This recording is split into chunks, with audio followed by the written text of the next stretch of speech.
Good morning, Kenya. This is Kenya News Alert, and I'm your host also of Zulfa. Karibu kwenye show yetu mwafaka. Show inaitwa Morning Tea Show, okay? This is where we give you the tea.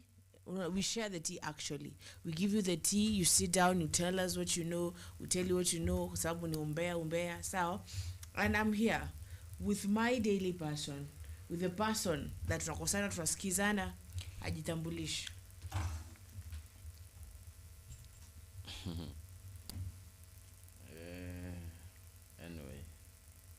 Anyway. Anyway. Hello, good morning, guys. This is Plain San Felix, Yeah. and I welcome you. I welcome you to the morning tea show. Zulfa, how was your night? My night was good. Yes. So I'm gonna ask the producer to do something about the lights, yeah? Yeah. Oh. Yes. Yes. My night was good. So I hope yours was better. So mine was good. Namshukuru Allah sababu I'm good. I can't complain. Sindio, I had this talk with some people, the Gen Zs, who are talking about some factors. Tukua tunakaa tunajiuliza, hebu niulizeni sababu sisi wenyewe tushakubaliana we shall vote, sawa, but who will you be voting for? And I want to ask you as a Gen Z, wewe mwenyewe, who will you, sababu kuna candidates ambao wako pale washajitosa, but who do you believe in? Who do you think that you would vote for? Wewe mwenyewe. You are asking me as before we ask generally.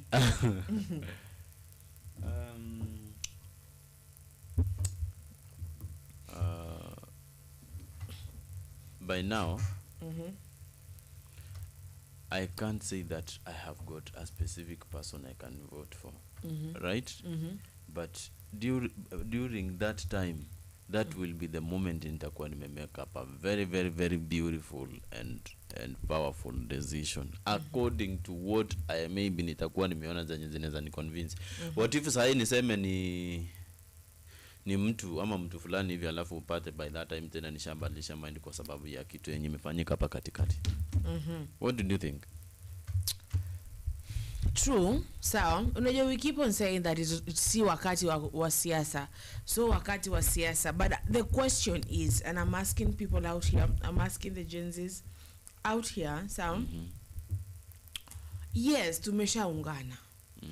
Unajua, for a very long time, and I don't want to get into that side because this is our topic, nafaa kwanza tuchambue magazeti, then we get to this. But the question is, as Gen Z, yes, we have said we're gonna vote. Yes, we have said tushaungana tutafanya hii shughuli, but who are we gonna give this thing to? Who are we going to be like, this is the person you that as young people out there, ni kama wengi wenu mostly, you have already made a decision. Some of the decisions that you are good with them. So who are you supporting as an individual when it comes to 2027? Will you still understand and know that in every government we have been having, in Zulfa, what you really need to understand, in every government that we have been having, imekuwa na challenges zake. Tukianza na truly, tuseme tu kweli, sawa? Tukianza na government ya Jomo Kenyatta, ilipata challenge zake. Government ya President Moi ilipata challenge zake. Government ya President Kibaki ilipata challenge zake. Remember the 2007 many people died, right? So yeah, alikuwa a good president, but many people also died. Yeah. We have got the next president, Uhuru Kenyatta. Ilikuwa na challenges zake. Many people complained, right? Many people complained. Yeah. At some points, wengine wanajaribu kutamka some of the rumors is Athi River, what we don't know, right? President Ruto ndo huyu. Yake sasa piko na challenge zake. Who do you think anaweza enda kuingia kwa government mwenye anaweza kosa kukuwa na any challenge? So challenges are normal. that's why I keep on asking the same question. Sawa, yes, let us get rid of Mr. Ruto, but who will be the best for that? And will that have solved every problem, and will that be the solution? Yes. So more of that. Kule pale kwenye screen yako, my producer insists that pale kwenye screen yako mna namba. Hiyo namba haijakuwa pale bure. Use that number to communicate with us. Okay, tell us, who would you front, wewe kama Gen Z? But right now, let us get to magazeti, sindio? Magazeti pale kwenye Taifa Leo, kuna wagonjwa kuteseka zaidi katika hospitali za kibinafsi zikikataa SHA. You know, private hospitals don't deal with this SHA nonsense, okay? So if you don't have money, and you know the best, I've always gone to private hospitals, so because you get what you've paid for. You will be treated like royalty in a private hospital, sababu wanajua ni pesa yako hii unatumia. Sindio, na zimekataa SHA, and they used to accept NHIF. Sindio? And there was this tweet with Babu Owino. Babu Owino said that the government should accept and realize that SHA is not working and awarudishe NHIF. Sawa? Na mwingine akasema, why didn't they try it out? It was doing Sawe. They said, why didn't he try it out before kuileta huku mbele, si ndio? So zaidi ya hospitali 600 ambazo ni sehemu ya muungano wa hospitali za kibinafsi za vijijini na mijini nchini Kenya, RUFA, zimetangaza kuwa kuanzia Jumatatu 24 zitasitisha huduma zote chini ya mamlaka ya afya ya jamii SHA katika vituo vyao. Dr. Brian Lishenga, mwenyekiti wa muungano huo, aliwaambia waandishi wa habari Jumatano asubuhi kwamba wameafikia uamuzi huo kwa sababu ya kutolipwa na serikali na mfumo ambao unatatizika wa kulipia wagonjwa wanaotibiwa na kurudi nyumbani chini ya SHA. What do you think about that? That now all private hospitals don't want SHA in the hospitals. Awataki kutumia, you come with cash or you come with another means of payment, but we're not going to take SHA because the government is not paying us. And I remember I was talking to Nick about the same issue, the Nick that comes here, and he told me that sijui Bagadi ama hospitali gani, there's a big private hospital that I'm forgetting the name, that SHA inachukua pesa but hawafikishi, like when they take like let me say 1 billion from all these payments, whatever, they don't pay the hospitals. Yeah. So what do you think about that? I think if private hospitals wanna say no to SHA, then it is going to be very difficult for many Kenyans because at some point even consultation fees more than 10,000 for example, right? And for those who can afford those funds are not many. So there are those people who really depend on private sectors, right? But now when they are going maybe to say no to SHA, then it will be very difficult for them and they will never get the assistance that they deserve. So if possible, the immediate action should be taken at least for these people to so it's gonna be sad for the common mwananchi. It's gonna be sad and difficult. It will be very difficult for common mwananchi.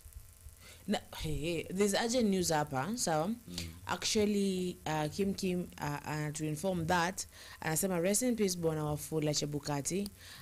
They have took long to announce it, but finally it is here.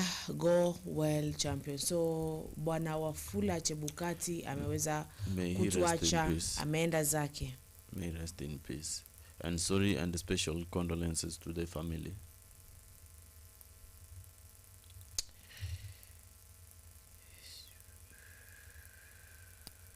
I really feel so sad because every human being has got his own importance when it comes to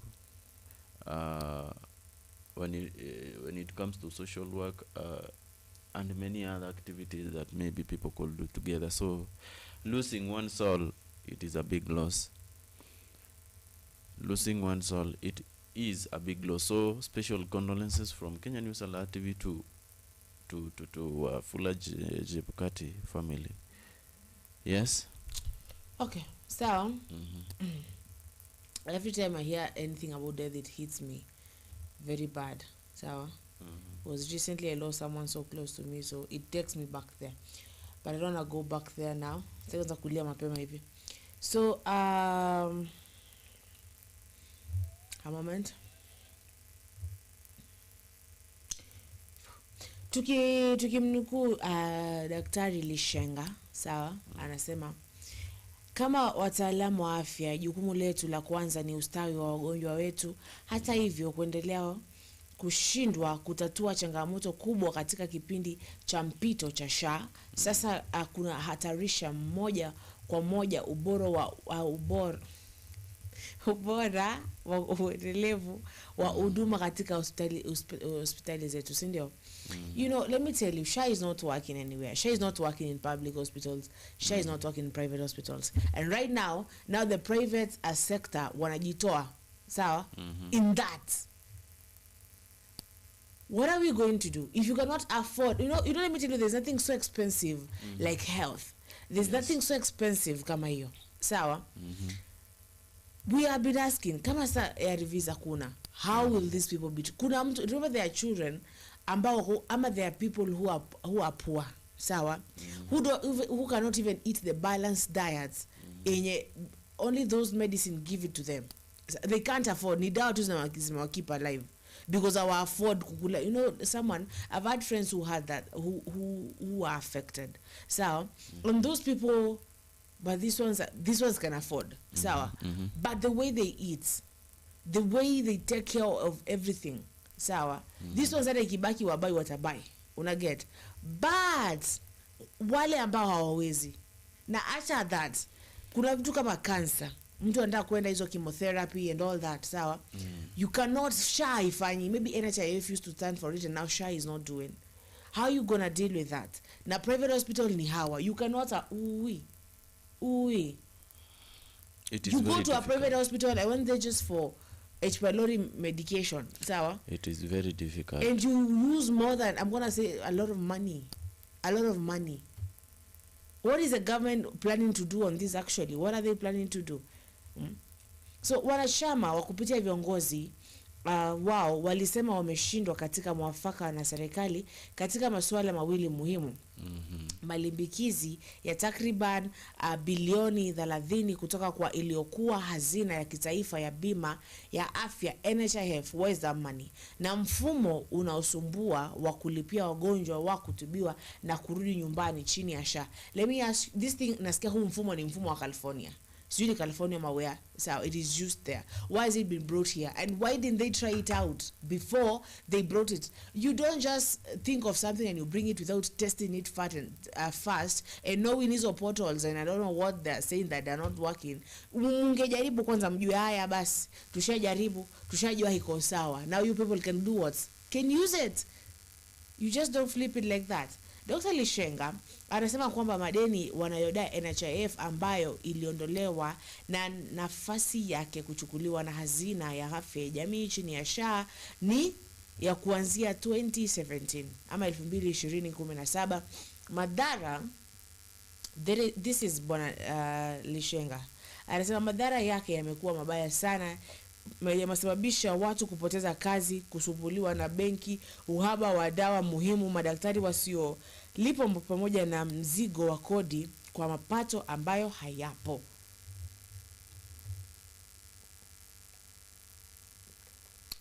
So that is that. Sawa? So that is that. Please, sawa? Government iweze kutusikiza. Yesterday we said that they should listen because we know that they have social media. We know they are seeing information iko fast and they know that this SHA is not working. They have heard people say, please listen. Please. Skizeni. Yeah, so Zulfa. Yes. bado ujumbe zinakuja kuhusu the death of the former IBC chair Wafula Chebukati. So we still continue saying sorry to the family because it is a very, very big loss, right? Yes. Okay, so Obed Ndai anasema good morning my fellow Kenyan. Kenya needs a manager, not a politician. Somebody like Matiang'i, Maranga, Peter Kennedy. But problems is, yes, will be hijacked by troubled goons. Okay, so basically Obed Ndai. Good morning Obed. Okay, so anasema ya kwamba Kenya inahitaji manager, sawa, of which that I love like to disagree. I think we need someone that is not political oriented, sawa, and they know they're coming here to serve, sawa. We said we need public servants at this point. We don't even need leaders or managers, but I get your point already, sawa. Alafu anasema someone like Matiang'i, I think Maraga, Peter Kennedy, sawa, but the problem is it will be hijacked by tribal goons, sawa. Matiang'i and Maranga, they are from the same place, and Maraga, they are from the same place, yes. Peter Kennedy is from the mountain. Peter Kennedy is not from where? Not sure. Let me see. We'll continue as I see. Zulfa, you know, when it comes to young people and their proposal, remember the young people had made a history, okay? Something truly remarkable that happened in Nairobi on 18 June for the first time since Kenya got independence. So a people-driven movement ignited allegedly by Gen Z, those born after 1997, okay? Also known as the fully digitally native generation, because they were born during the internet age.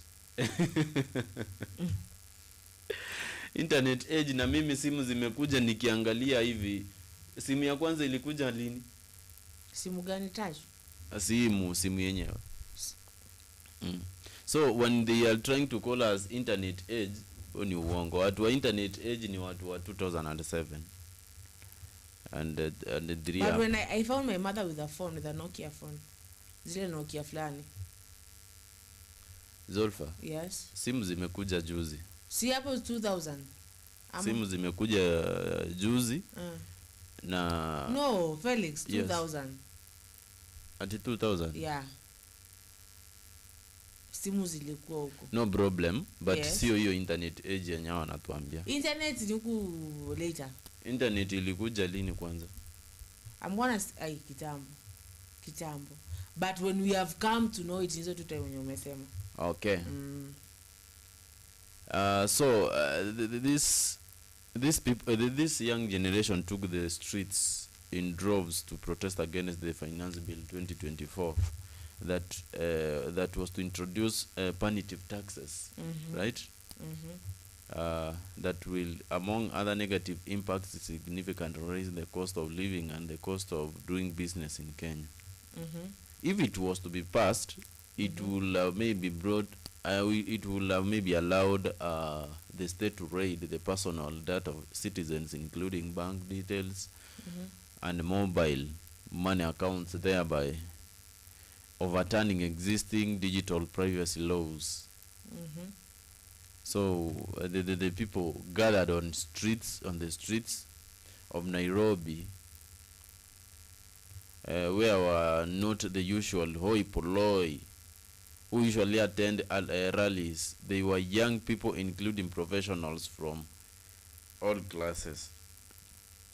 So this young generation, they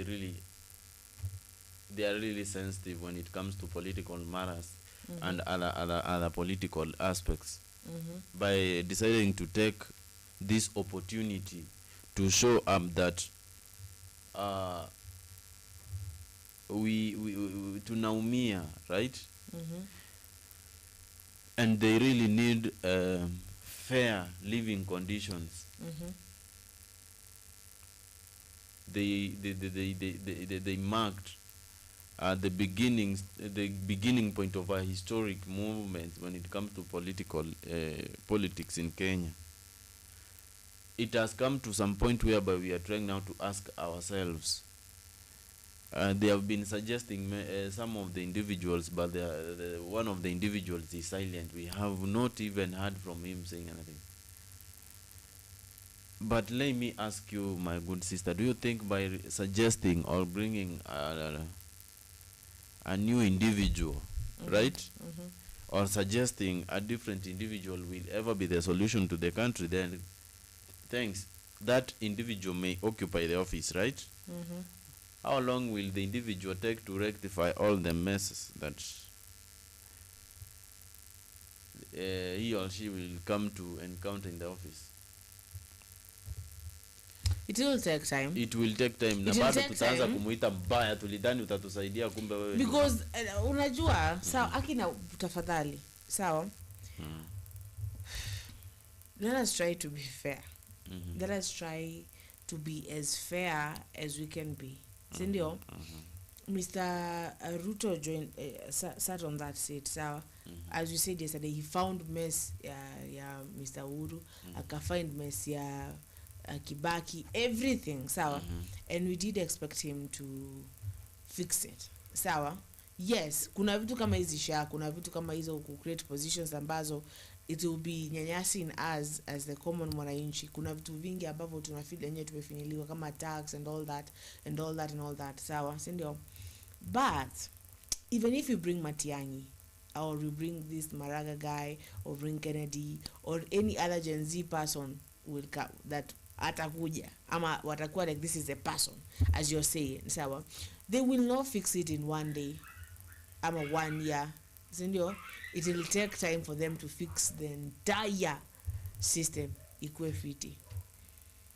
So that brings us to the question, do we just be patient with this person, amalize time yake, maybe if we want to change him to someone else, sawa, but no one can fix it in like that fast. Zulfa, if you are asked now to convince Kenyans maybe how it was to take time for our President William Ruto to fix some of the issues that he will encounter during his term, what maybe will you as an individual, right, unaweza ambia nini wa Kenya, like as in what you expected maybe were you trying to expect maybe after 2 years maybe that will be the moment he will start maybe focusing on development, or what are the issues maybe you can say that are confirming that the president is really maybe forgetting working or at some point, right?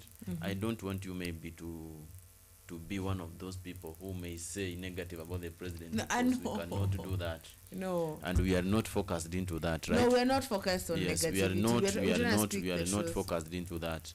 But the fact that now that many people are trying to say that the president is not working, instead they are trying they are trying to make living conditions of these Kenyans to be very, very, very hard, even unaffordable, right? Now, when he came to the office, first, this is the first time he's going to he has been there. He has been there. Yeah. And this is the first time he is the president, right? Yes. Right? Yeah. But that will never be the reason why some of the services are not convincing the citizens. Despite being the first attempt to be the president, he has been a deputy president, so he has got some kind of idea, yes, of how the country should maybe run its political issues. So I was trying to ask you, right, despite being said the way we could hear people say outside there, or all the other rumors we can see in the internet, right, what maybe will you maybe tell even the country as an individual, right, right, as in, I don't know how I can put it, but what maybe will you tell the individuals to convince the people that he really needed time maybe to fix some of the problems he could get in the office before he could maybe start focusing on the development, and if possible maybe which way could he maybe okay, which formula and apply, or he could maybe use to fix those problems at the same time maybe working to avoid some issues from the public. Unaweza sema nini yani kuhusiana na hiyo?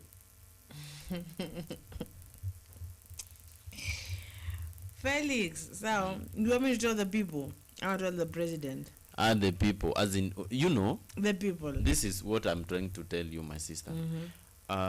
President Ruto pia ni ana experience some of the political challenges zenye pia the president could face before. But we didn't criticize other president. Right? No. Yeah. The internet does not forget. So if you go back to those days, you can see some of the issues that could take place in the zenye zingefanya people to cry during the other president's time.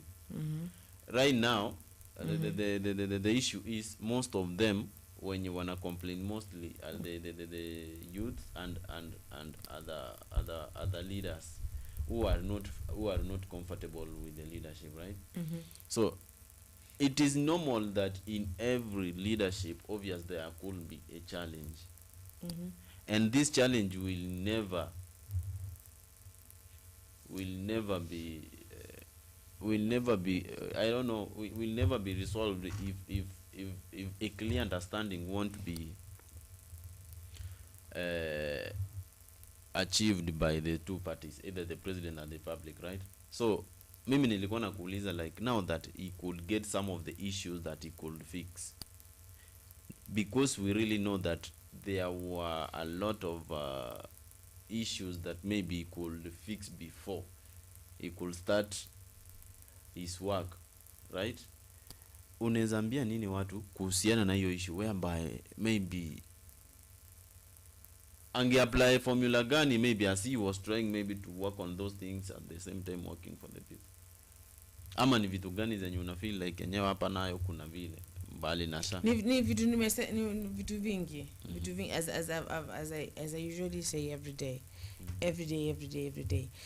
There's a lot of things, like first of all, like the killings of young people and abductions. So I'm not saying that, but he has heard that his people are being abducted, are being killed, are being tortured, some are missing, and what he said or how he responded, he said that the parents should teach. Asemaje, wazazi wanafaa kufanya nini? Kuteke ama ni kuteach? Should take care of their children. What did that mean? Sawa. Like that is security now. Si ndio? Tushasema mambo ya health. Tushasema vijana wako jobless. So like there's a lot. Let me tell you, if we start mentioning or listing the list of the things that we want the president to do, sawa, and like alafu ignore the things that we are saying to him, ignoring ama reacting with venom, sawa, it is not good. Even there's this leader from somewhere who told him, stop reacting with venom when your people are trying to tell you something. So yeah, many things, a lot of things, Felix. Okay. So there was a statement saying that the spontaneous organic movement was significant in 3 important ways. The Genesis movement. So one, it was leaderless. Kulikuwa na the common leader ya Gen Z kweli? Hatukuwa nayo. So two, there were no politicians or political leaders leading the pack, nor was it associated with any political party. Two, it was driven largely by social media. The call to protest was communicated mainly via social media platforms like X and TikTok, right? Three civil society organizations that in the last couple of decades have been the traditional torchbearers of matters related to good governance and accountability were largely absent or invisible during the protest. In the regard, the movement is very much kind to the Occupy Wall Street movement that took hold during Barack Obama's presidency in the wake of the 2008 global financial crisis. The Arab Spring in North Africa protest that resulted in the ouster of Sudanese President Omar Bashir in 2019, and to the rapidly growing climate change movement currently being championed by young activists like Greta Thunberg, among others. So kwenda chini wanasema the June 18 protest demonstrated that it is possible for Kenyans to rally around a cause without being chaperoned, right, or persuaded by any political leader or politician. This is a sharp contrast to the early and mid-1990s when political leaders such as Martin Shikuku, Kenneth Matiba, and James Orengo could mobilize thousands of people to large pro-democracy rallies at Kamkunji grounds and places, demanding for the end to Daniel Arap Moi's dictatorial regime. For their efforts, some of these leaders were incarcerated, and it took another decade for Moi to be ousted. The resounding victory of Moi Kibaki in 2002 general election saw many of these leaders join government or became elected leaders. So what happened when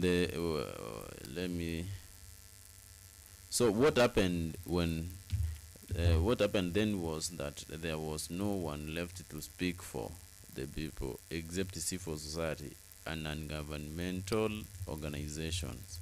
During the Kibaki era, NGOs and CSOs also took on the role of educating the public about their rights and responsibilities when it was no longer dangerous to do so.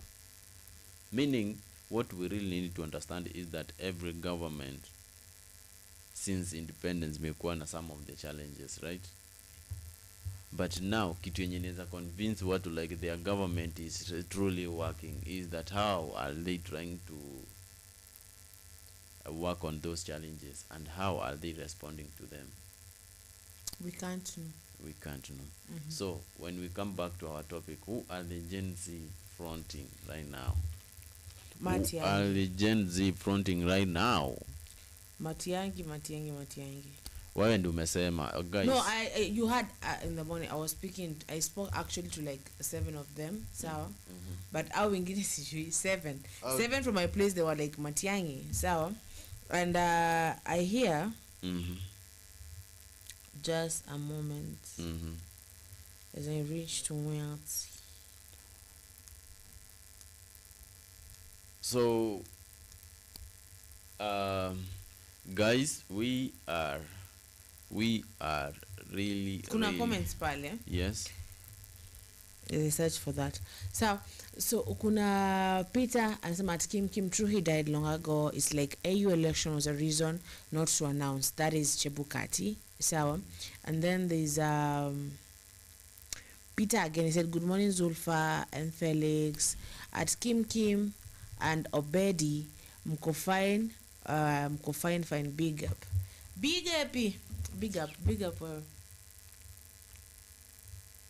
Felix. So you big up. I'm big up. Sir, why are you talking that way? Mbona ongea hivyo? Aje. Ani kwa sababu kuna baridi, so Peter Kimani. Big up, bro. Big up. Yes. Back to you. Why are you laughing? Well, then wear a sweater. Va sweater. Verse wewe wacha kuongea hivyo. I can't even hear you. I can't hear you.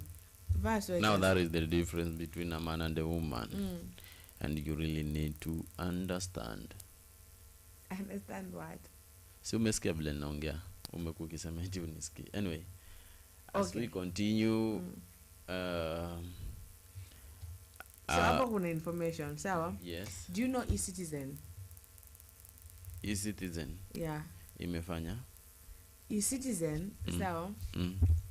Is when you want to apply for, like, I'm going to say passports and all that, so any document, is it an official document or public document, you go there, so like when it is a whole thing, so when in a bucket e-citizen collects 900 million per day, so per week 6.3 billion, per month 27 billion, and per year 328.5 billion. Who owns e-citizens? E-citizen ni ya mtu ama ni ya serikali? Yo iko under government, kwa sababu huwezi kuwa ya mtu ipatiane mambo na nini. Because when you apply for all those things, you go there. Yes. If you don't want to go to the offices, but of which at the end of the day you have to go to those offices. Right. So you are telling us about the government, about who you are fronting. Of which Jubilee, they have already picked him as their own. Yes. According to my understanding, it is a platform that allows Kenyans citizens to access government services online. Yeah, maybe it cannot have only one function. So, yeah. You were saying something. About what? You were saying something about. I already said that something. Oh, okay. Yeah. So tell us, wewe kama Felix, sawa? Kama Gen Z, ni nini ambacho unataka serikali kufanyia different? Na wewe, sawa? Where will you cast your vote? Ama you said you're not going to tell us where you'll cast your vote, but you'll tell us later. Mimi nayo lazima nijue wakati nisha make a lot of consideration. So between Kalonzo, between Matiang'I, and this one I'm not asking for you personally, sawa? When we put Mr. because those are the people that we know, akina Okia Omtata, Omtata. You say that name? Omkia Omtata. Ni hivyo vile umesema. So akina Omkia Omtata, sawa?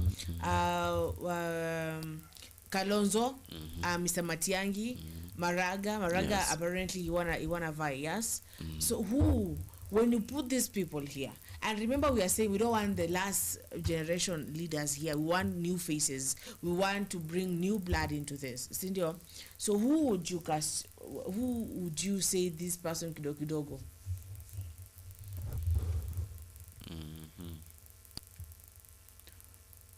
Well, I know all those people have got good qualities of leadership, right? But unajua hata nikisema like hata nikimtamka Kalonzo, sawa? Ni kuconvince vile maybe anaweza nini? Ni kuconvince vile anaweza kuwa one of the best people, then it won't take a long time for me to mention that. It won't take even a second, right? But the fact is, wacha hao watu wote kwanza walete nini zao, sawa? Tutafanya consideration. Let me tell you, by the way, Kalonzo is a very good leader. Do you know that? Kalonzo is a very good leader. Generous, he's a God-fearing person and he's so kind. So he's a good person. But now that we really need to know that everything needs time. You cannot just decide because of deciding. Unanielewa? So mimi ninaweza nikakwambia Kalonzo has got political experience. Sawa? So is that your leader?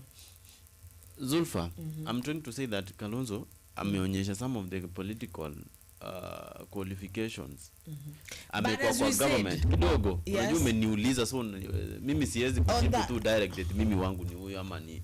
Yes, on that point as you say, Masa, as we said that yes, he's a good person, and I kept on telling you and telling you people that Kalonzo is a good person. So, and then you people say yes, he is good, but he needs some tough qualities. So this person, as we came to know yesterday, so I didn't actually know that he's been with Mr. Raila for 15 years. So, and we are seeing now the way Raila is behaving right now, and we are seeing Mr. Kalonzo akiungana mkono na Mr. Gachagua. Mr. Gachagua hasn't told us anything. Actually, we don't know what to expect with Mr. Gachagua. Sindio? So when you say wakati Kalonzo alikuwa vice president, sawa, what did he do that you can say now that this person is good, he should take this seat? So we are trying to make consideration by what people have done, by not what we have heard, by their results. Yes. Okay. Yes.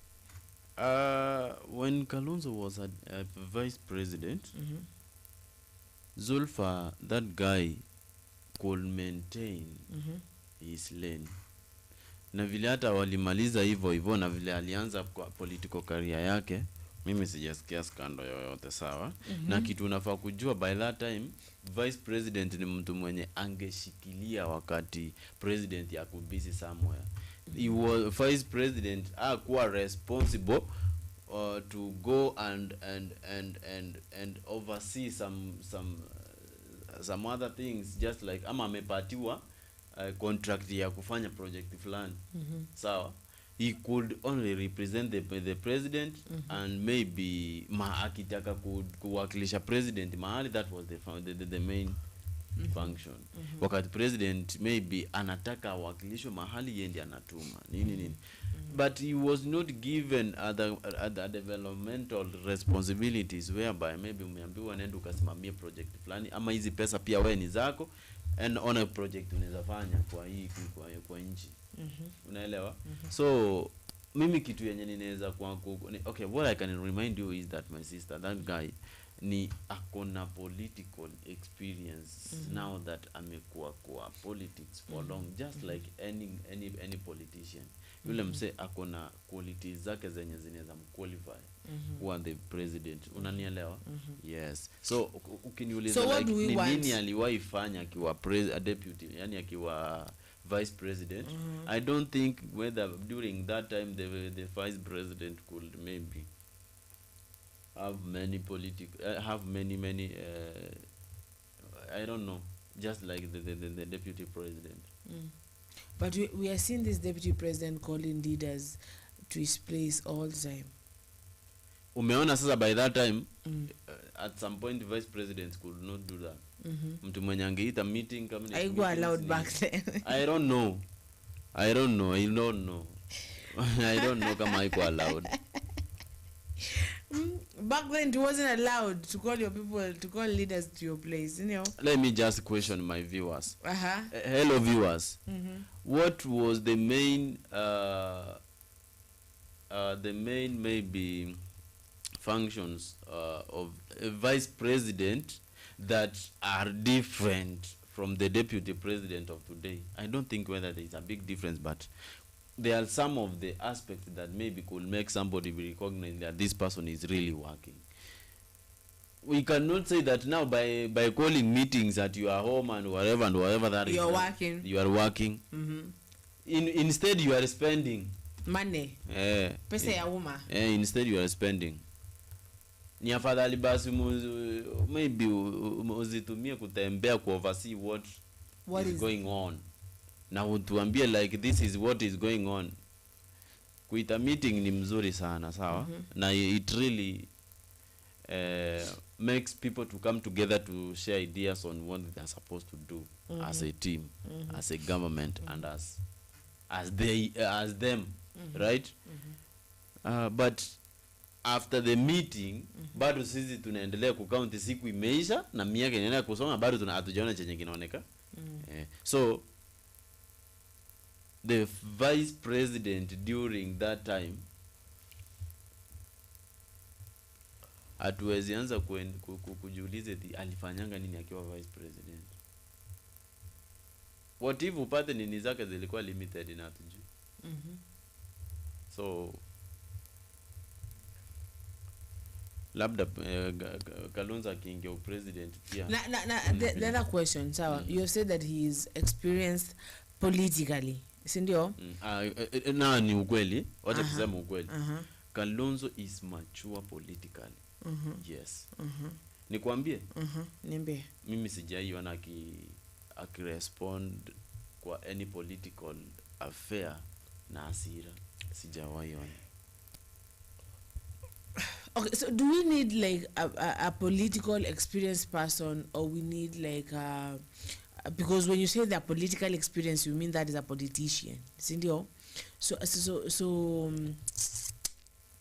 do we need like a politician, or we need someone, as Obedi pale amesema juu, we need like a servant right now, someone who knows they're here to serve Kenyans, not their political interests, not their political bucket list. Nikuulize.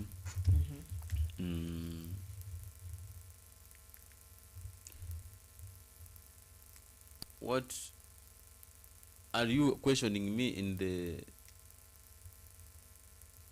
Do we need? Wait, no. I'm asking you. Are you questioning me in the context of Kalonzo or generally? Yeah, generally, not Kalonzo specifically. Oh, okay. Generally, yeah. So, what was your question? Do we need a political experienced someone, or servants, or we need like a servant? Servants. We really need what we call servants. Political leaders are many. Even you can be a political leader, right? So in Kenya right now, we don't want leaders, we want servants. Those people who are ready to serve people, who are ready to work for people. Yeah. But experienced servants, just like the Msioka, and other experienced leaders. But kwa sahi, my sister, kwa sahi, this is my point. Let us not, if possible, put a lot of pressure, sawa, kwa the current president. Unanielewa? Because you might not know what is really happening. Unajua, lakini Zulfu unaweza pata umewekewa blame yenye si yako. I think when you're in a position of power, it comes automatically. When things go wrong, you're gonna be blamed. Hata ukiwa when you are class monitor or class prefect or school president, when things go wrong, you should be responsible. You are responsible because you're the one in charge of overseeing things. So you'll be told, mbona hile darasa liko nafanya, mbona wale wanafanya, because you are. Yeah. I agree with you. I agree with you. The news I'm getting, sawa, on something, in about the Intergovernmental Authority of Development, that is IGAD, as flagged as fake a press release alluding to its support for President William Ruto's decision to host the Rapid Support Forces RSF officials in Nairobi. So apparently there's someone or some people went and released a fake official statement from IGAD, sindio, saying that the IGAD support RSF kuwa hapa Kenya. Unasikia? So wachi ufikirie who could do that. So wale IGAD wanasema if the international sawa, the Intergovernmental Authority on Development, IGAD, wishes to clarify that it has not issued any official press release concerning the ongoing Ramadan peace process. So, any statements attributed to IGAD on this matter should be verified through our official communication channels. We urge media and the public to rely on IGAD's verified platforms for accurate information.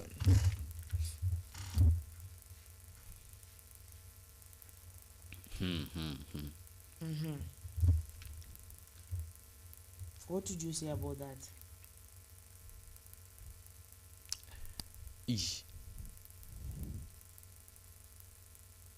And by the way,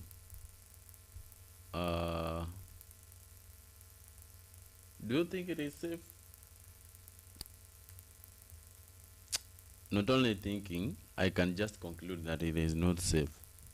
And if possible, the Kenyan government, headed by President William Samoei Ruto, should maybe see and focus on ways to resolve those disputes, because I'm very sure what is going to be the point is that Kenya is going to be, if possible, Kenya is not going to be friends to other countries as much as you think.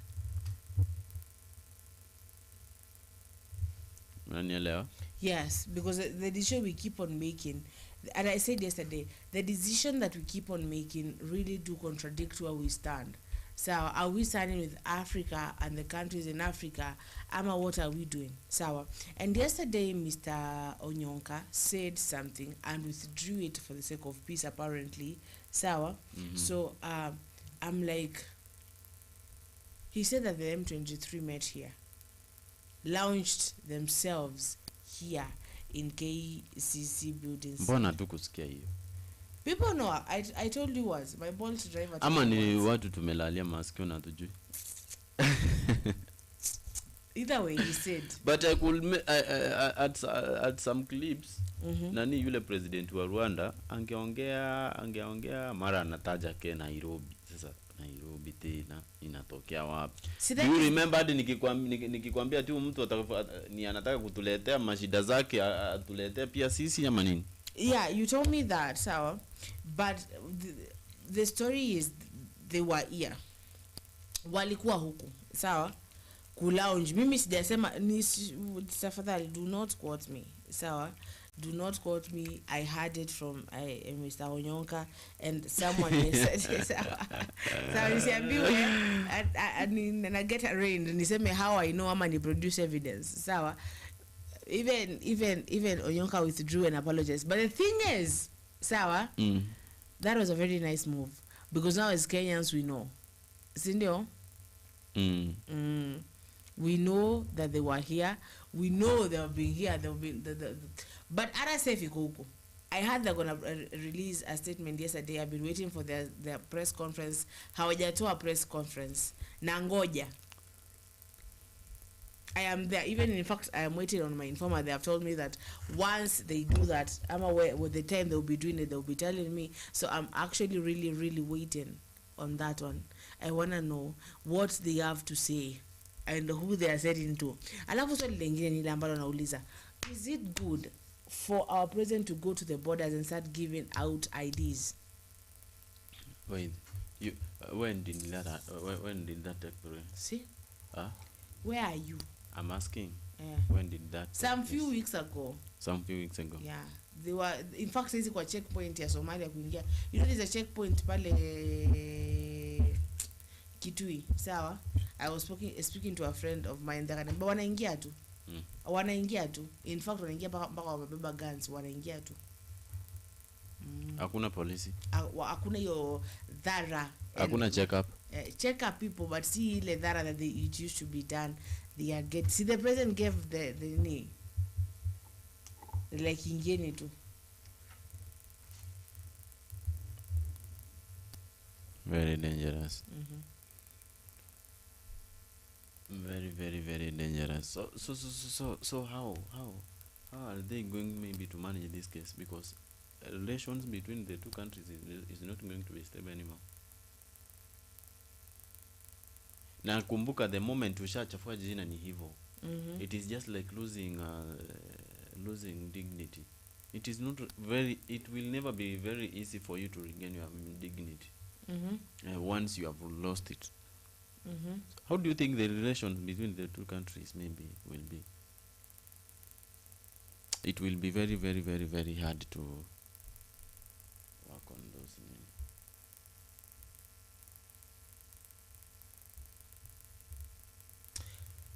Peter anasema, Felix, we are talking the truth about the relationship between Kenya and other countries. Sudan is now accusing Ruto. They said that Kenya has a lot of issues to deal with. The group was here in Kenya. Has it left? Sawa? And Why was it here in Kenya in the first place? Sawa. Aki tunaharibu our relation. Let me tell you, to every decision tunafanya, tunaharibu to relations. And I said yesterday, that really did show when the AUC elections were happening. Unajua unaambia hata Tanzania yenyewe. Tanzania. You know Tanzania lost a lot of soldiers kwa ile fight ya nini? Ile fight ya Congo. South Africa lost soldiers too. Sindio? So that moment when they were choosing, that moment when they were to choose between Kenya, because it wasn't about Zani, it wasn't about Raila. People say it is Raila alishindwa, but it is Kenya. He wasn't there as Raila, he was there as Kenyan. Sawa? Sindio, naambiwa Zulfa, they cancelled the press release of yesterday at 4 a.m. after a backlash it was to happen at Nairobi. Saskia. KCC she get bombed. KCC she get bombed kitambo. KCC? Yo mtamba walikuwa. It has ever been bombed, yes? Si ni hapo hivyo Twin Tower sana. Ililupuliwa. In the back in 1998.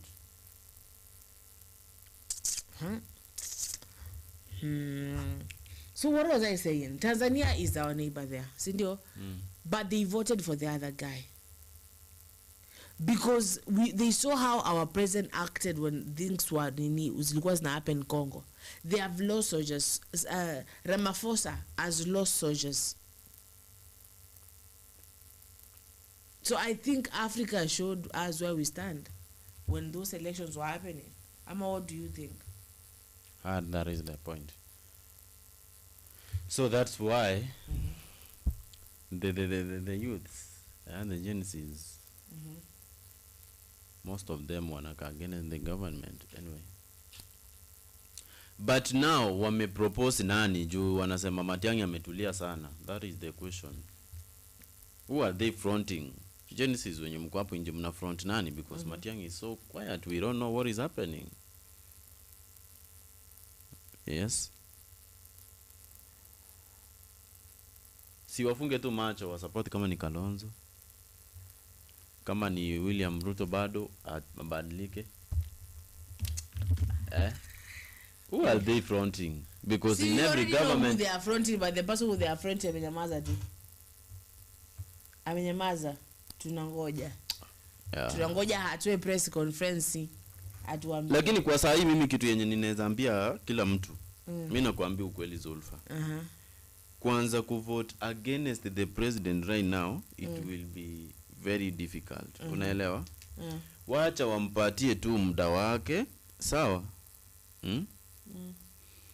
If possible, ajaribu kufanya huko mali atafikishia ndio make judgment later. Kwa sababu by right now, what can you do? You cannot do anything. You cannot do anything completely. Yes? True. True.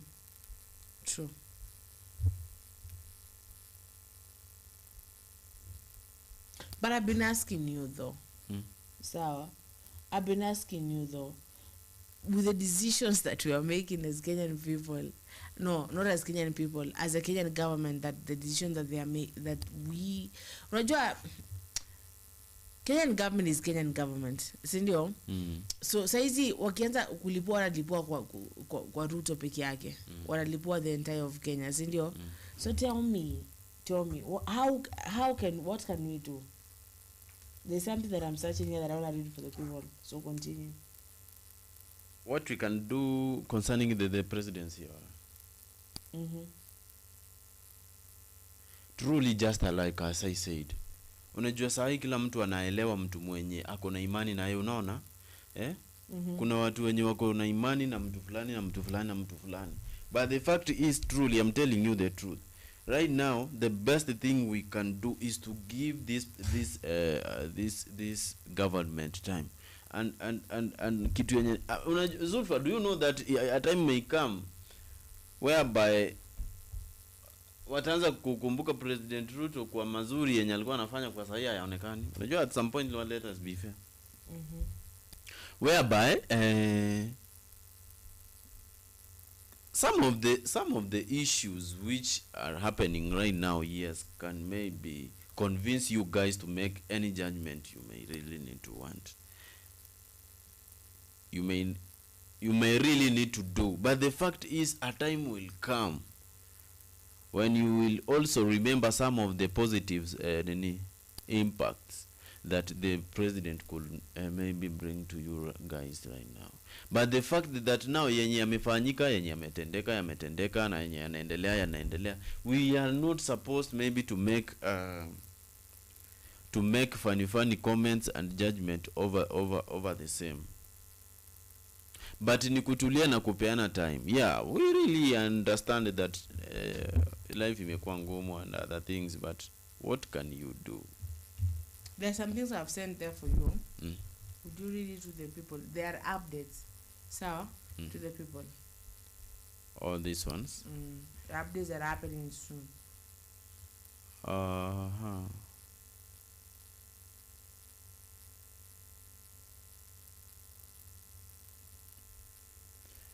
Intergovernment ushasoma.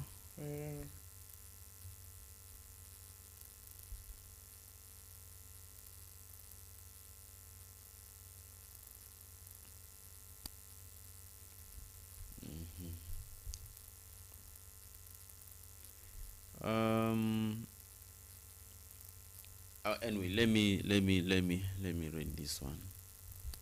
Motorists will soon pay toll charges on Nairobi's 4 bypasses: Thika Road, Kiambu Road, and Mombasa Dongo Kundu bypass, in a bid to raise funds for road development and maintenance. Watu mtaanza kulipia Thika Road ndio pita hapo juu. Zulfa.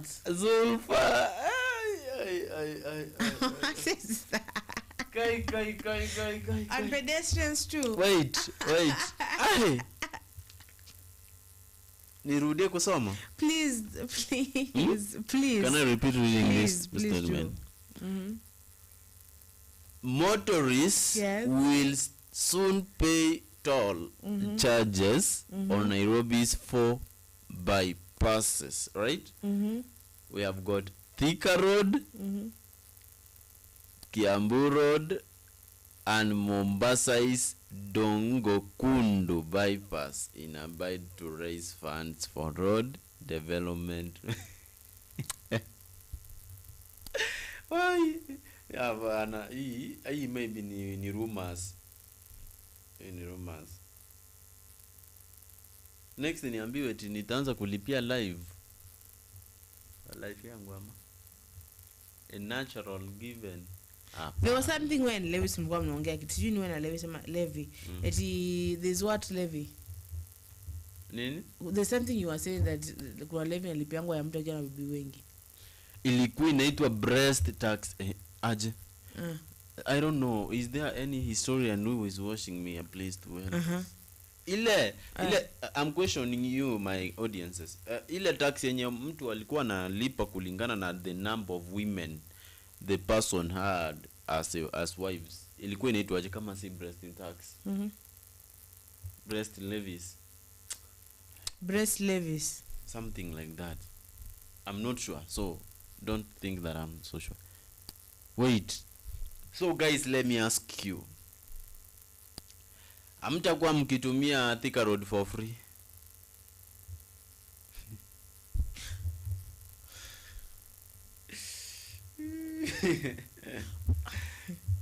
Gay. Sasa either mulipe 300, 200 ama muache magari kwenu. Unatumia hizi barabara, do you use intongwaje kitu fulani? This one that you pay 500 ama 300. Itangwaje? Ati? Let me remember. Unalipa aje? There are 2 types of road when you go. Sawa. You expressway. Yeah, good. Express. Which one do you use? Express or nini? At some point I use express because it is faster, you know. hiyo ingine inakuanga na jamu ile. Unajua nikipanda huko juu Zulfa, kutoka hapa Kitengela kwenda Nairobi, kwa nikitaka kwenda Nairobi, nikifika huko expressway, nikipanda hapo hivyo sasa, nikiachilia in less than 10 minutes niko mahali nataka kufika hapo hivyo speed. In less than 10 minutes. Juu na kanyaga iende, na ni wewe peke yako na mwenzako mwenye mnaweza kukutana hapo mwanze kupelekana.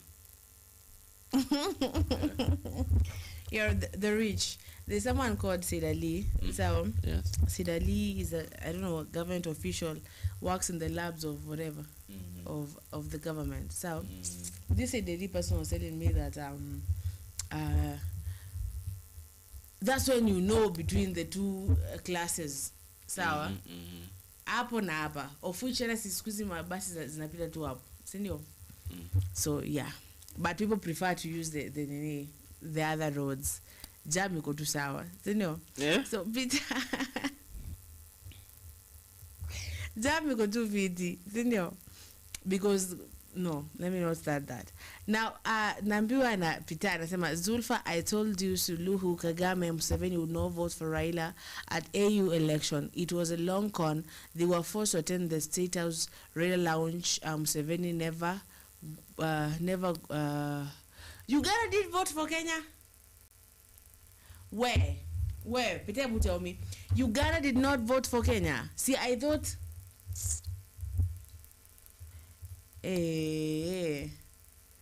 Guy, sasa was John Orina sema mjana mzee Kipara amededi. John Orina anasema hamjaona mzee Kipara amededi. Any Kenyans. John Orina. Respect the dead. John Orina anajaribu kukufanya ukumbuke like pia huyo msee ni kama aliwahi muudhi mahali, so usimlaumu. But Zulfa. Yes. But yesterday we said that even if somebody maybe messed up with you, you don't need maybe to respond back with a negative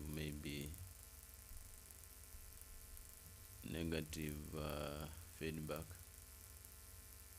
Yeah, but John, we really need to send special condolences to the family. So yeah, John Orina, this is your question. You as an individual,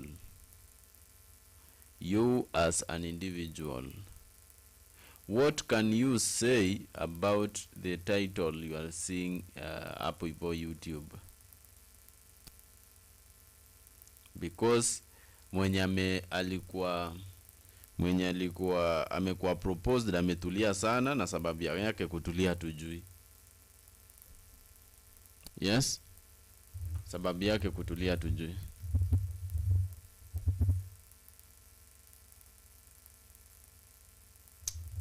Read us those things as you continue to update to us. Tuanza kulipa vitu fulani. The introduction date for these charges is yet to be announced. Business Daily. Guys, mwanza kulipia Thika Road. Hey.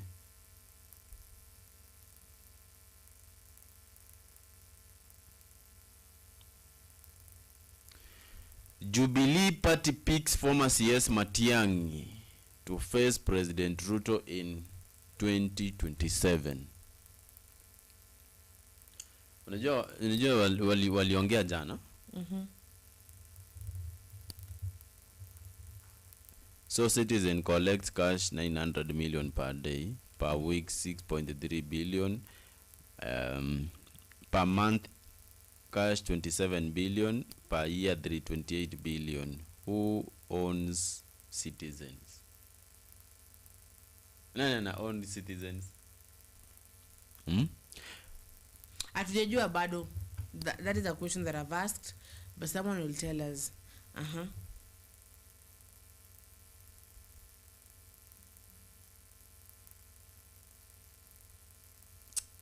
Sana nani ame own citizens? Ni e-citizen. E-citizen. Oh, e-citizen. So there's another one here. The government is replacing loyal UDM MPs and senators with ODM MPs in House Committee leadership. Why? Yes. Why? The government is replacing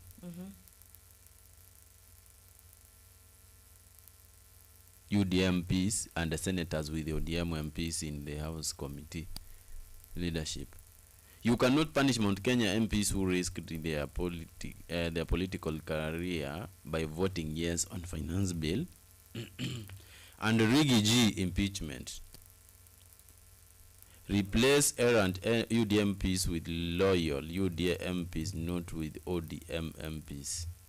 Si ni kweli? Senator Mthembu amesema hayo yote.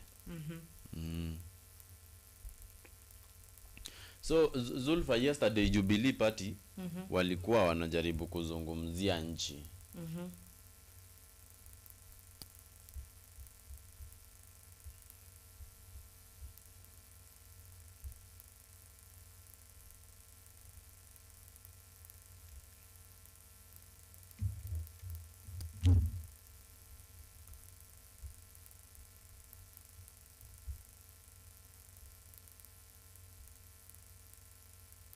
Let me bring that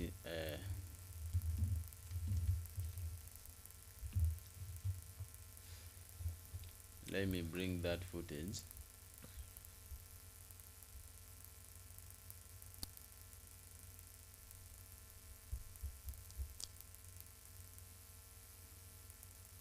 And play for you.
So, as I said, Zulfa, yesterday the Jubilee party from Azimio la Kwanza coalition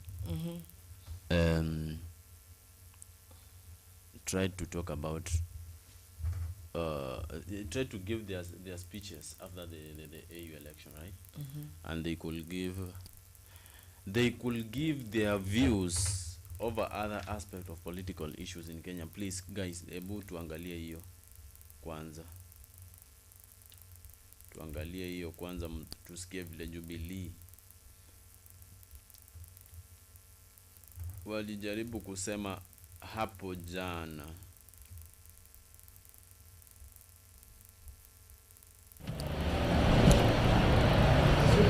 Tuko sawa. Asanteni sana na karibu.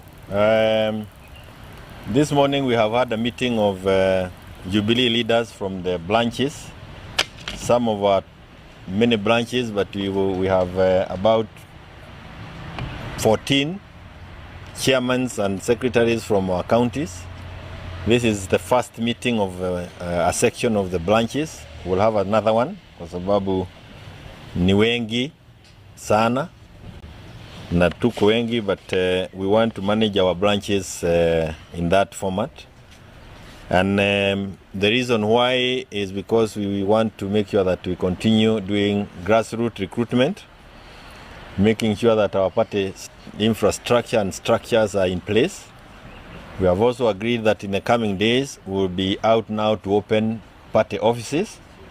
And of course, we have been able to talk about many things, including the fact that we are still members of the Azimio Coalition, and we have many other upcoming activities. Perhaps if it works as per our program, by the end of the week we should be in Kajiado, hopefully have a party activity and open offices there. We'll be heading to Meru, we'll be heading to Nyeri and many other places, but we'll also have meetings of other branch officials from other regions in the coming days. And that is in keeping with the requirements of the ORPP, because it is important that we maintain offices in the 24 counties. As you are aware, unlike all the other political parties, we dragged behind because of unnecessary court battles, which are now essentially behind us. And that is why we need to do a lot of catching up. Fortunately, and we want to thank those people who registered, have remained loyal to the party. Last time I did give you the number. The number has continued to grow from the 7.1 million members registered with our party. And I asked you to check with the ORPP and tell us whether there is any other larger party than Jubilee. And we can also confirm to you that it doesn't take a day or two to register members. That is work that has gone into place for a period of more than 10 years. So to grow that kind of a membership register, you need a lot of resources and also a lot of time. But crucially, you need a lot of loyalty from the people whom you go seeking to register as your members. And it is also, of course, we have discussed the other issues that are there, that have been there. I've mentioned the issue of Azimio. We are members of Azimio Coalition. That is a document that we signed.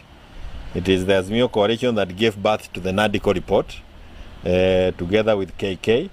And when we gave birth to it, it was, remember, the number one item was the cost of living, that had continued and continues to date to be a big problem to Kenyans. We have now many policies that have been put in place that are not working. If you talk about the health sector, it's more or less collapsed. If you talk about the education sector, we are told that the capitation, the amount of money the government is sending today is 3,000 shillings per student, as opposed to the 12,000 shillings that they expected. Can you imagine 3,000 as opposed to 12,000? How the teachers, the head teachers and the principals are going to manage? That is going to be a very difficult thing. If you talk about the security sector, again, there isn't much you can talk about. When you talk about vetting for those who wants to be issued with ID, we are not against any community, but it is a security issue that is of concern to all of us. We want Kenyans to get the IDs as easy as it can be possible, but at the same time making sure that we do not allow elements that will eventually become a problem to us as a nation. We also don't want that aspect to be used to league elections, because it is possible for that to be done. You can let in people through the boundaries who can then become registered as voters, and that can tilt the voting desire or the outcome that Kenyans may desire come 2027 or earlier. And also remember, if you are talking about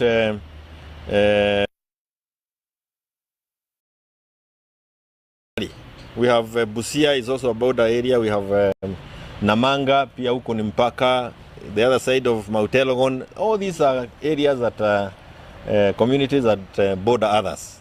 And when you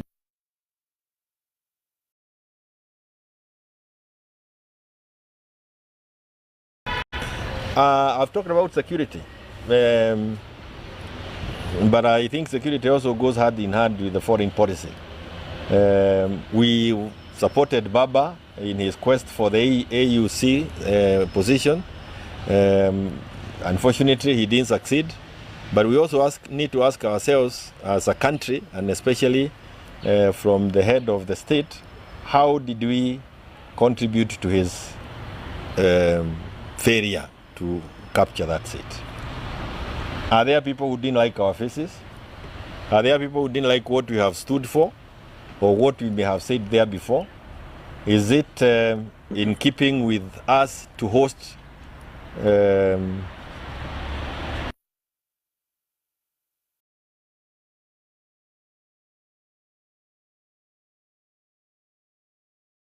who, you know, for lack of a better word, people who are looking for ways of overthrowing the government in power in the neighboring country? Why would you want to host such a group in our country?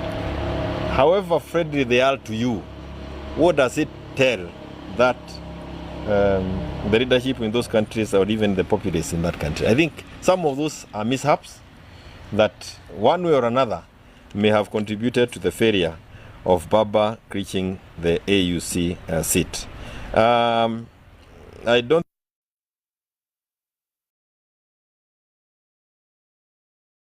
Kenyans have decided hii mambo ya Ruto must go. Hata mtoto wa kindergarten ukimuuliza ile wimbo anapenda sana siku hii ni Ruto must go. Kwa hivyo hiyo sasa they are looking at us and wondering whether we are organizing ourselves in a manner that will help them achieve their desire. And these members here have joined others across the country and other leaders of other parties by also saying that they also want to have their own presidential candidate as a party, not to mean that he becomes the eventual presidential candidate, but a presidential candidate within the party who will then join others in coming up with one person who I believe as a coalition or as people in the opposition, we should be able to back. And I see you looking at me like you want me to mention the name. And I don't need to mention the name. You can mention the name. Ni jina gani wamesema? Matiang'i. Wao wenyewe wameamua wanataka Matiang'i as their presidential candidate. Wa Jubilee. Alafu watakutana na wale vigogo wengine ambao wako kule, mwishowe watakubaliana kati ya wao who can help us take the country forward. But it's not a decision to just be made within the boardroom. It's a decision that must involve Kenyans. Kenyans themselves must voice their choice. Whom do they want among all those people? Wenyewe, I know one way or another that will happen. Kwa hivyo, I think the only other thing that we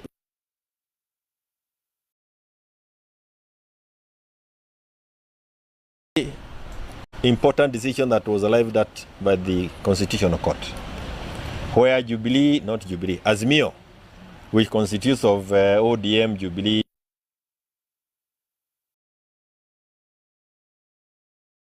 declared the majority party. And I think it is important for ETA to understand it clearly that the court declared the decision that was arrived at by Kenyans on the 9th of August 2022. It's Kenyans who told us we are giving the executive to KK, but the legislative arm, we are giving it to Azimio. So ETA has no mandate to start playing with words and trying to declare whom he prefers to be the candidate, to be the majority or the minority. And we believe that in the coming days, now that Baba is back home, he should be able to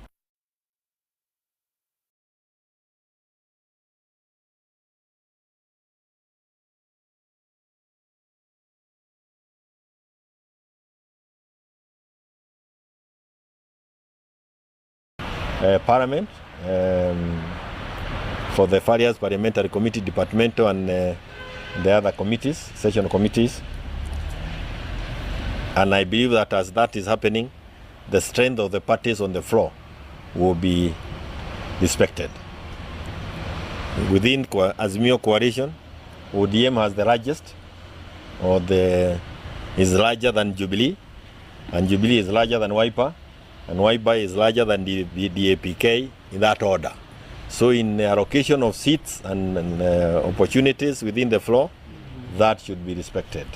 Because anything else will again mean that we are in total abuse of the coalition agreement that we entered into there before 2022. I don't think there is anything else that we would want to say juu ya hayo, lakini tunagojea kuona dunia inaenda namna gani. Pengine swali moja tu. Yes. Sawa, asante. Mimi naitwa Vincent Apande kwa niaba ya Radio Citizen. Umesema Jubilee itakuwa na presidential candidate of aspirants. But juzi tumeona wale viongozi wa muungano wa Azimio wakina Condolences pamoja na, lakini Jubilee haijakuwa represented. Mnatembea pamoja kuunda muungano ambao utakuwa mbele wa siasa, ama Jubilee na watu jana walikuwa wamekutana au kuwepo ile siku nyingine wakiwa katika chama cha Jubilee au kuwepo, pengine utupatie picha kamili kama habari iko pamoja ama kama vile nimesema ni kwamba kwa miaka zaidi ya miwili sisi katika Jubilee tumekuwa na mambo ya kusubuana kotini, na kwa hivyo kinyume ama pengine tofauti na vyama vingine, sisi kuna mambo mengi ambayo tunatakana kuyafanya kama chama ili tuweze kufika kiwango kile ambacho wengine wamefika.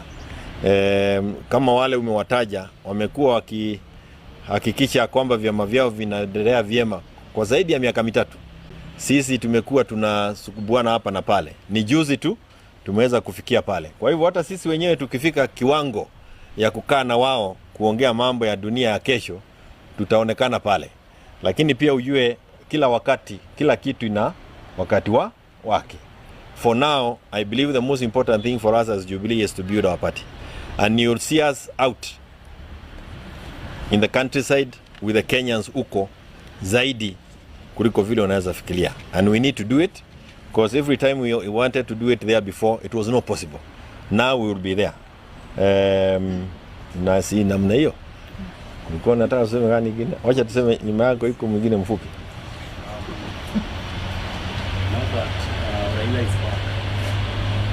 Should we take up the PM slow as debate is sort of directing towards him, or should he join your position? Najua mambo mengine zaidi ni ya mwenyewe, kwa sababu tumefika pale ya watu kuamua vile unataka kufanya. You see, there is that freedom, but it's good to remain respectful of agreements that may have been signed and that are binding, and also to remain respectful of our constitution provision. Remember, if you are talking of the Prime Minister's position, in the manner that you are asking the question, that requires a constitutional amendment. And if it's a constitutional amendment, even within NADICO, where we provided for the position, it was clear to some of us that you cannot create that position without a referendum. You need to go and ask Kenyans whether they want that done.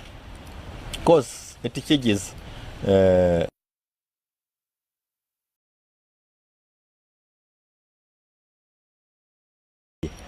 to the provisions of our constitution. But we expect him to also, like I mentioned, call us in Azimio together and tell us what he thinks about, or allow us to discuss what we think about some of those issues, including with the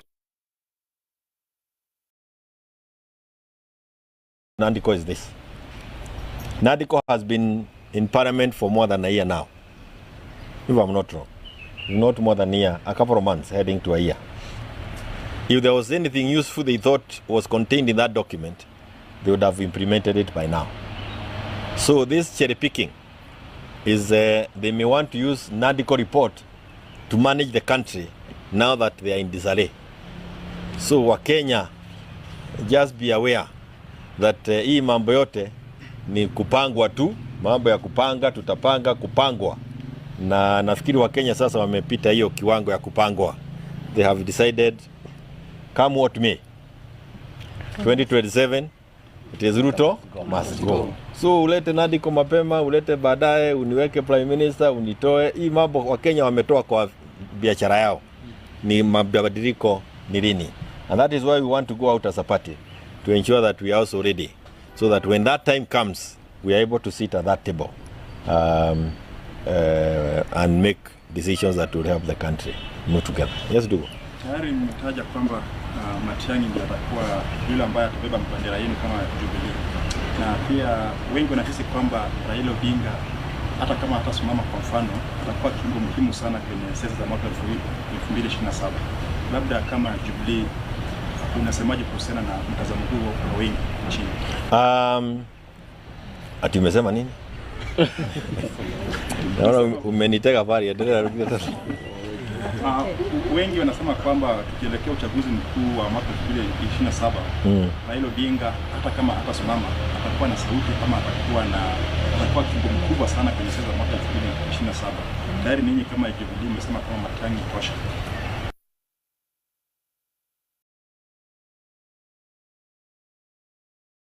Wamesema ya kwamba Matiang'i is our presidential candidate, Jubilee. And it's also important to know ya kwamba pali tumefika, it's also not easy to mobilize. Ama sio rahisi kuhakikisha kwamba chama kinaendelea kuwa kama hakina presidential candidate. Tena chama kama Jubilee with 7.1 million registered members, inaweza kuwaje kwamba kati yetu hatuwezi pata mtu ambaye anaweza simama kiti cha urais ama akae na wale wengine kwa meza ijulikane. Kusema ya kwamba baba atakuwa na ushawishi mkubwa kwa siasa, baba ni baba. Ni kweli atakuwako nao, lakini wengine pia watakuwako na ushawishi. Lakini wale ambao wako na ushawishi mkubwa zaidi ni Wakenya.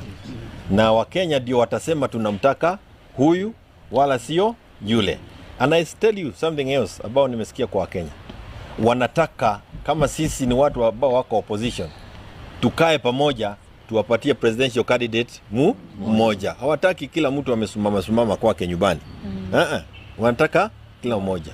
Kwa hivyo utaona harakati mingi, kwa sababu kama umesema ni huyu na huyu na huyu, si kila mtu lazima afanye bidii yake. Sasa sisi wenyewe kama Jubilee tunafanya bidii pia, ndio angalau our presidential candidate aonekane kama anafaa kuliko wale wengine. Na Kalonzo amekuwa akifanya vile vile. In fact, Kalonzo has the biggest advantage. He's done it the longest. Wamarwa amekuwa akifanya. Madha amekuwa akifanya. Omtata kwanza alileta mpaka international consultants akafanya yake. Simulala pia alikuwa amefanya kitu kama ile. Nani mwingine? Wajakoya is always over. You know Wajakoya, na bado atakuwa kwa ballot. I don't want to leave anybody out. Okiki au Mutai. Nimesema Okiki wa Mutai. Jimmy Wajigi has also been there. So all these people, and that's a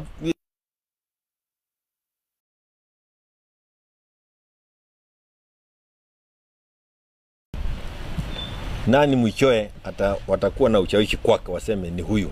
Mimi nikiniuza, mimi naombea sasa, ukiniuza nikisimama ninaombea uone Matiang'i, kwa sababu ndio wa Jubilee.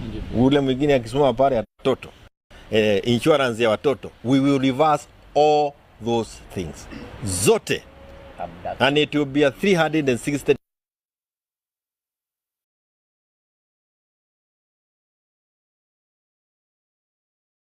Trump anaandika mambo inabadilika that time.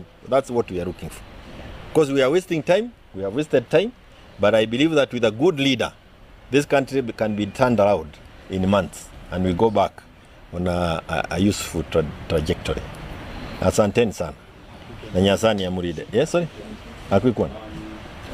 Even we have a new foreign policy, but we are still committing some diplomatic moves, be it in Sudan or DRC.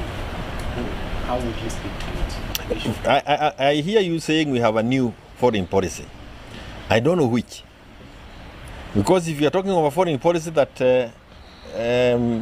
guides you to host M13 in the country, and they form an opposition to the government in DRC.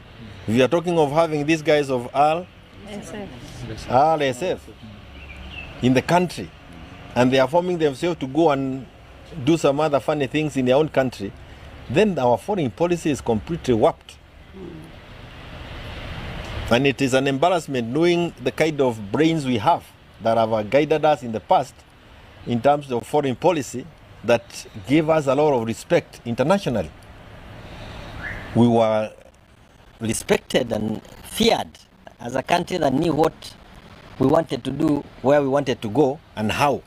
As it is today, if you ask any person sitting for an exam to write about the Kenyan foreign policy, ataaguka ama apite, sababu hiyo ni mategemeo tu ya mwenye kumark karatasi. There is none.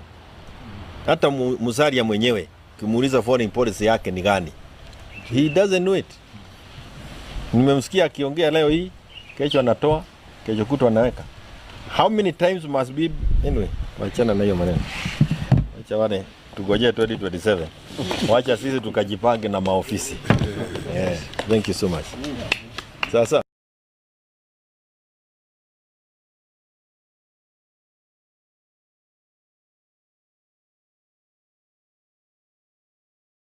okay, so tumeweza kumsikiza yule bwana. Amejibu maswali. Hata we don't need to even start because ameuliza akajibu. Mnauliza anajibu, si ndio hivyo? So nitamwomba Felix, you say your last words, you say your name, I say my name, we wrap up the show, we meet in the next show. Thank you so much, Zolfa. Anyway, Kenyans, tusifike kwa state yenye tunafilishana kuulizia uongozi, right? Sisi ni wa Kenya na tunapendana, so